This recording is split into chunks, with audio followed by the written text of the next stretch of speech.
The Flipkart story that began with a few lakhs and change shopping in India. It is around 11 at night. In a building in Bangalore, two young engineers are sitting in front of their computer screens. From the outside, everything looks normal. They have good jobs, good salaries, and the future looks secure. But inside, another story is unfolding. A fear that if they do not take the risk now, then perhaps they will spend their whole lives fulfilling someone else's dreams. A curiosity. Can online shopping in India really become something this big at a time when people were afraid even to pay money on the internet? And a story that would eventually become not just the identity of one company, but of the entire Indian e-commerce revolution. This is the story of Flipkart, which was started in 2007 in Bengaluru by two former Amazon employees, Sachin Bansal and Binny Bansal. This story does not begin in a big palace, a big business family, or with crores in inheritance. It begins in college days. Sachin Bansal and Binny Bansal, who were not related to each other, were alumni of the Indian Institute of Technology, Delhi. According to widely reported accounts, the two got to know each other during student life, and then their careers brought them in the same direction. After completing their studies, both worked at Amazon. At that time, Amazon was a big name in e-commerce across the world, but online retailing in India was still at its very early stage. Perhaps it was from there that this question began to deepen in their minds. If this model can work in the world, then why not in India? The year 2007 came, and they did what, from the outside, looked almost reckless. They left stable jobs and started a new company from Bengaluru. At that time, the ground for e-commerce in India was not ready. The internet was not that fast, trust in digital payments was low, logistics were weak, and buyers had the habit of feeling a product with their hands before spending money, because otherwise it felt risky. In such an environment, starting online retail was not just a business decision, it was a battle against mindset. But many times, history writes the names of those people who do not wait for the perfect time, but begin in imperfect times. Flipkart's first identity was not that of a giant marketplace. It started as a simple online bookstore. Today, this may seem ordinary, but in that phase, books were the most sensible entry category. Books are standard, their size and specification are clear, and it is comparatively easier to make the customer understand that there will be fewer surprises in an online order.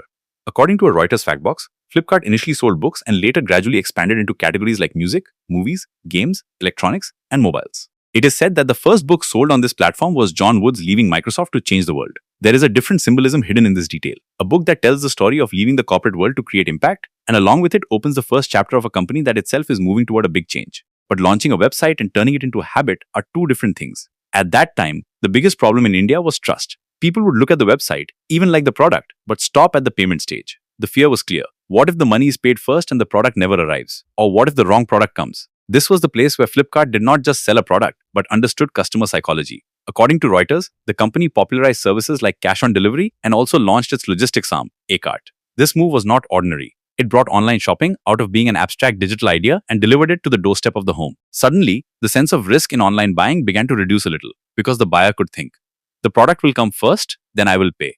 This was the move that pushed lakhs of hesitant Indian customers toward online buying for the first time. Here, Flipkart's real strength was not just creating a website, but identifying the gaps that others were avoiding by treating them as problems. In a market like India, e-commerce was not just about showing a catalog. Here, delivery network, warehouse, seller coordination, returns, and customer support were all equally important. Reuters reporting shows that in its early years, Flipkart also focused heavily on supply chain and delivery capability. That is why the company's identity gradually stopped being just that of an online shop and began becoming that of a reliable shopping experience. When the customer gets delivery on time, gets a response when there is an issue, and variety on the platform keeps increasing, then the brand stops being just a name and becomes a habit. And then what often happens with successful startups happened here too. The company that had started with books began expanding its world category by category. Electronics, mobile phones, fashion, home products. With every new category, Flipkart's scale kept growing. In later years, the Myntra acquisition strengthened its position in the fashion segment even more. But the foundation of this growth had already been laid in the early years, when the founders understood that in India, the customer does not want just products, he wants convenience, he wants choice, and above all, he wants trust. These are the three things that separate any e-commerce brand from the crowd.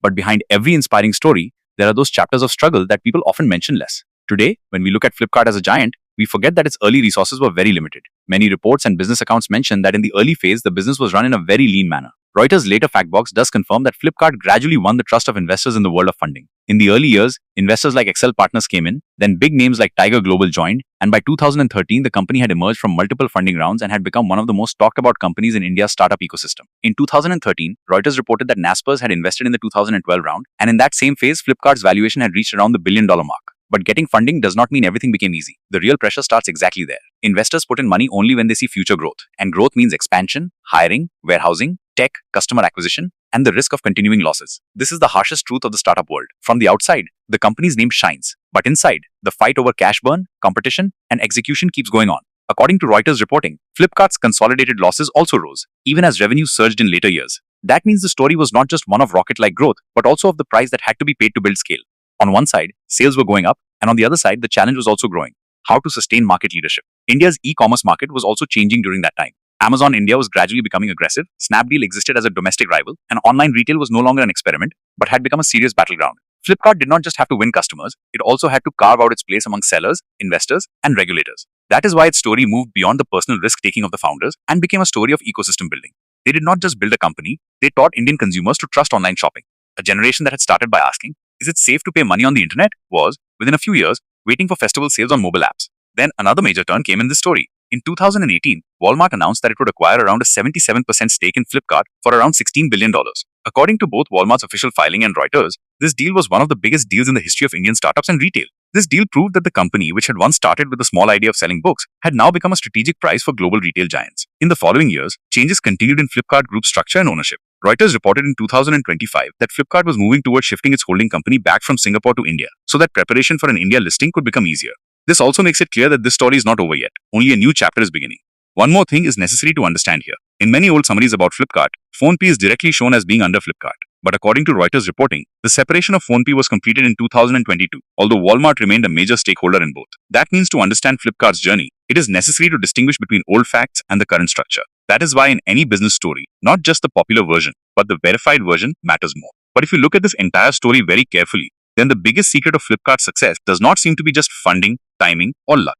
The real secret perhaps was that the founders understood India's problem in India's own way. They did not copy a Western model. They adapted it according to local reality. There was lack of trust, so court came. Delivery was weak, so logistics was strengthened. Categories were limited, so selection was expanded.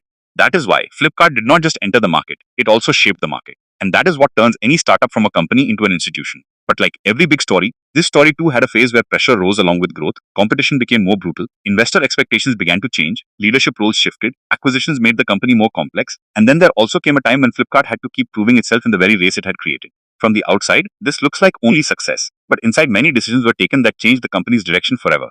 And perhaps the real question begins from here. The online bookstore did become the symbol of India's e-commerce, but was staying a market leader as easy as getting started? Were the founders able to maintain the same control for which they had left their jobs? And after global money came in, did Flipkart remain the same, or did its story take a completely new turn?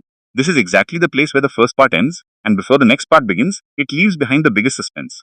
If this video has taught you something new, or if you feel this information should reach more people, don't forget to like and share the video. Your small share can become valuable and useful information for someone else. If you have any questions related to this topic, or if you would like to share your opinion with us, be sure to write in the comment box. We read every question and suggestion from you, because your feedback inspires us to create better content. And if you want to keep receiving such interesting and reliable information about business, the economy, and the world in the future, then don't forget to subscribe to our channel GRT Business and also press the bell icon so that you get notifications of every new video directly. At GRT Business, we always strive to provide you with accurate, balanced, and reliable information. Our news and analysis are prepared based on information obtained from various news agencies, public sources, and public opinion. We make every effort to verify and validate each fact as much as possible. But in case of any possible error or dispute, the responsibility lies with the respective sources. Our only aim is to present you with a correct and trustworthy perspective so that you can understand any topic better.